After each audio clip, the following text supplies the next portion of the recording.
जोहार मित्रों, आज हम लोग चर्चा करेंगे भारतीय संविधान की प्रस्तावना के बारे में। तो प्रस्तावना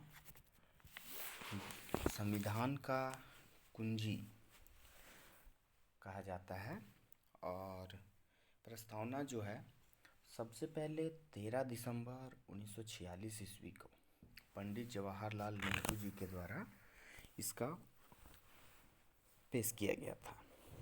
नेहरू जी संविधान के प्रस्तावना को उद्देशिका के रूप में पेश किए और ये प्रस्तावना, हमारा जो भारतीय संविधान की प्रस्तावना है, ये अमेरिकी संविधान से प्रभावित है। 13 दिसंबर 1946 को पेश किया गया और 22 जनवरी 1947 को इसको स्वीकार किया गया।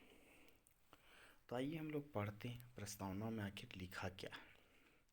हम भारत के लोग भारत को एक संपूर्ण प्रभुत्व संपन्न समाजवादी पंथ निरपेक्ष लोकतंत्रात्मक गणराज्य बनाने के लिए तथा उसके समस्त नागरिकों को सामाजिक, आर्थिक और राजनैतिक न्याय, विचार, अभिव्यक्ति, विश्वास, धर्म और उपासना की स्वतंत्रता, प्रतिष्ठा और अवसर की समता प्राप्त कराने के लिए तथा उन सब में व्यक्ति की गरिमा और राष्ट्र की एकता और अखंडता सुनिश्चित करने वाली बंधुता बढ़ाने के लिए दृढ़ संकल्प होकर अपनी इस संविधान सभा में आज तारीख 26 नवंबर 1949 ईस्वी मितीय मार्गशीर्ष शुक्ल सप्तमी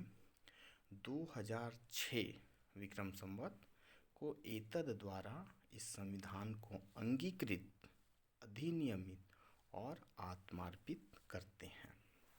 आइए समझते हैं प्रस्तावना में निहित शब्दों का अर्थ। तो सबसे पहले प्रस्तावना, ये मूल प्रस्तावना जो था उसमें पंथ निरपेक्ष, समाजवादी और अखंडता शब्द नहीं था। ये 42वें संविधान संशोधन 1976 के द्वारा जोड़ा गया है।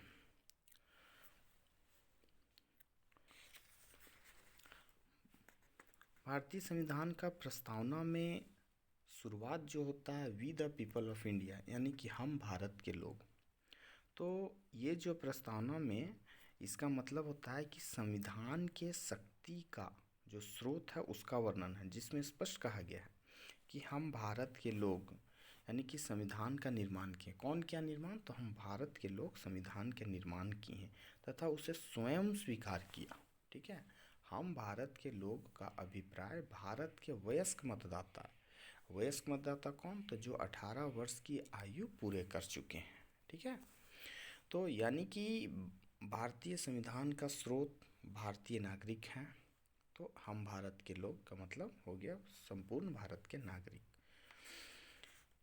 फिर है आदर्श।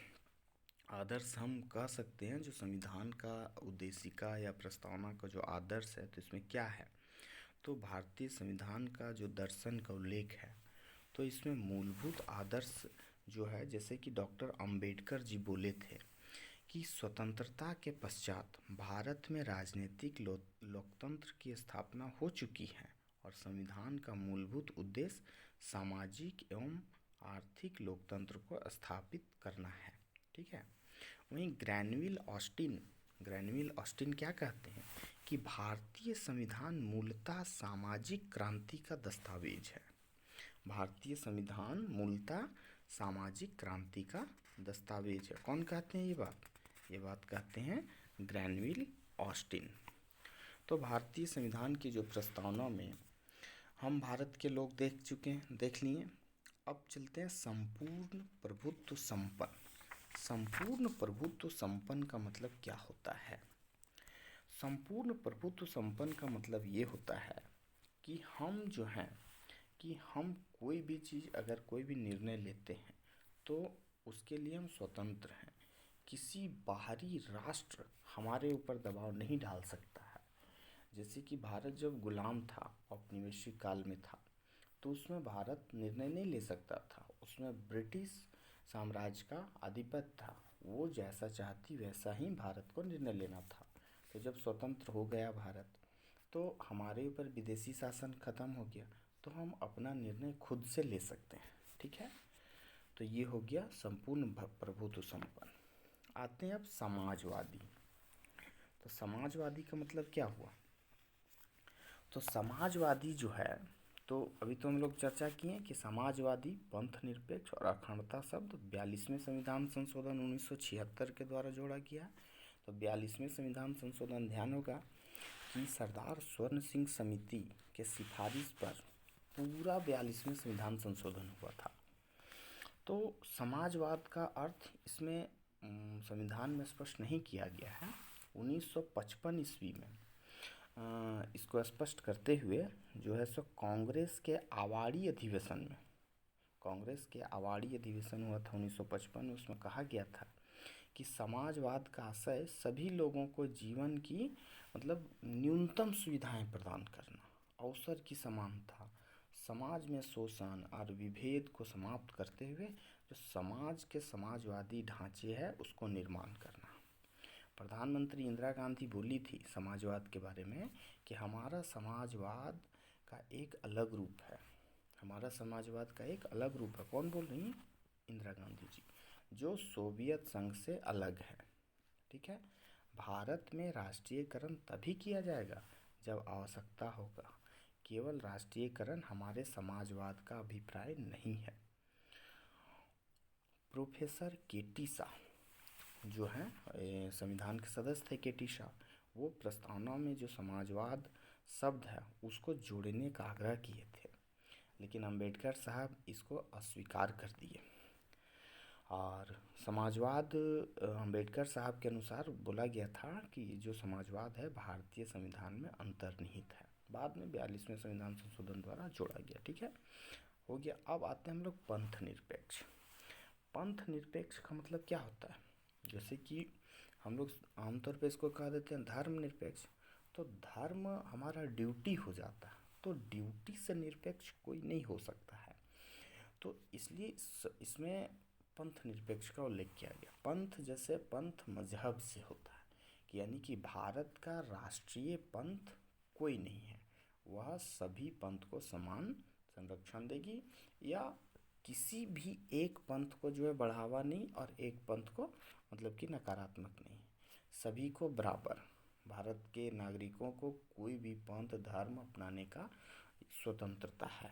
पंथ निरपेक्ष का मतलब यही है कि किसी भी भारत का राष्ट्र के तौर पे कोई अपना धर्म रिलीजन नहीं होगा। ठीक है, अब हम लोग चलते हैं लोकतंत्रात्मक गणराज्य। तो लोकतंत्र में हम लोग जी रहे हैं, बचपन से देखते आ रहे हैं भारत में। तो गणराज्य का मतलब पहले हम लोग समझ लेते हैं, रिपब्लिक। तो इसका अभिप्राय क्या होता है कि जो राष्ट्र का प्रधान है वह वंशानुगत नहीं होगा, मनोनीत नहीं होगा। क्या होगा? तो जो राष्ट्र का प्रधान है उसका निर्वाचन किया जाएगा, यानी कि चुनाव होगा, चुन करके जाएगा।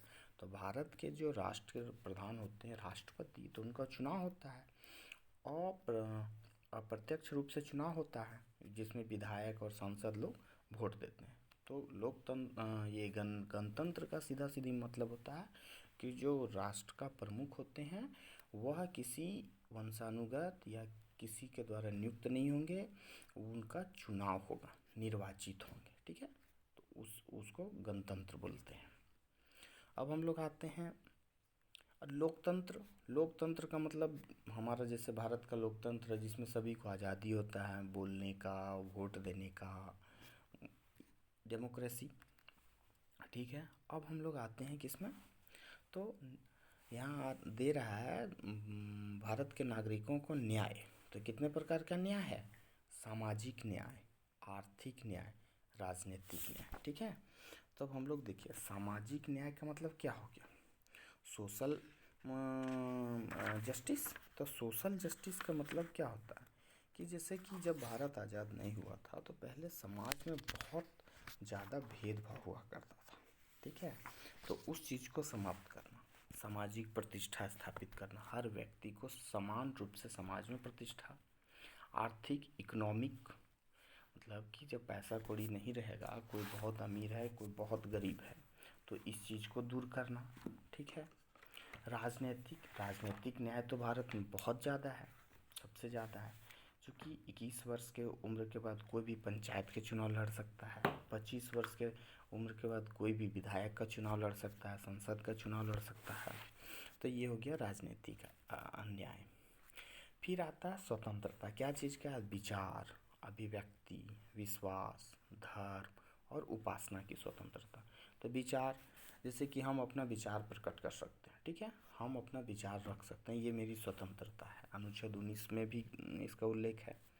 अभिव्यक्ति मतलब हम खुद को व्यक्त कर सकते हैं, मतलब हम अंदर क्या सोच रहे हैं उसको हम बाहर अपनी भाषा या भावनाओं को बोल करके हम व्यक्त कर सकते हैं, इस चीज़ से हमें कोई नहीं रोक सकता, ठीक है। विश्वास, हमारा किस चीज़ में विश्वास है ये मेरा निजी मत है, इसको हम, ये हमारी स्वतंत्रता। धर्म, हम कोई भी धर्म मान सकते हैं, हिंदू, सिख, बौद्ध, ईसाई, मुस्लिम, कोई भी, पारसी, ठीक है। उपासना हमारी पूजा पद्धति कुछ भी हो सकती है, ठीक है, इसकी स्वतंत्रता, ठीक है। समता, समानता मतलब प्रतिष्ठा और अवसर की समानता, समाज में हमारी प्रतिष्ठा की समानता होना चाहिए, ऊंच नीच नहीं होगा, ठीक है। और अवसर, हमारा समान अवसर हमको मिलना चाहिए, ठीक है, जैसे कि नौकरी हो गया, पढ़ाई हो गया, शिक्षा का क्षेत्र में हो गया, तो सभी में हमारा समान अवसर होना चाहिए, समान अपॉर्चुनिटी होना चाहिए, ऐसा नहीं कि किसी को बहुत ज़्यादा है किसी को कम है, ठीक है। फिर कह रहा है राष्ट्र की एकता, यूनिटी बनाने के लिए।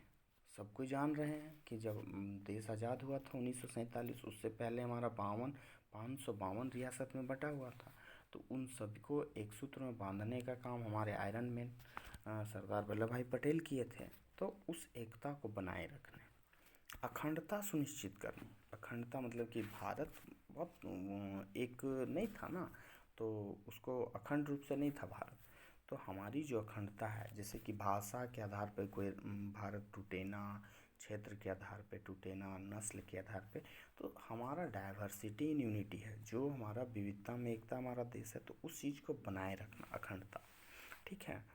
तो इस प्रकार हमारा जो है सो प्रस्तावना में दर्शन शब्द क्या है उसको हम लोग समझें।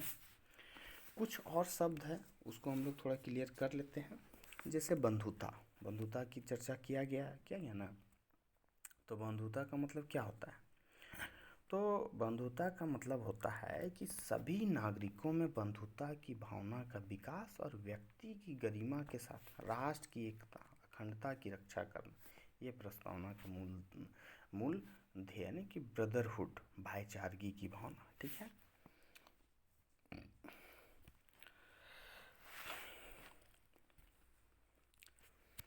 ठीक है, चलिए, थैंक यू।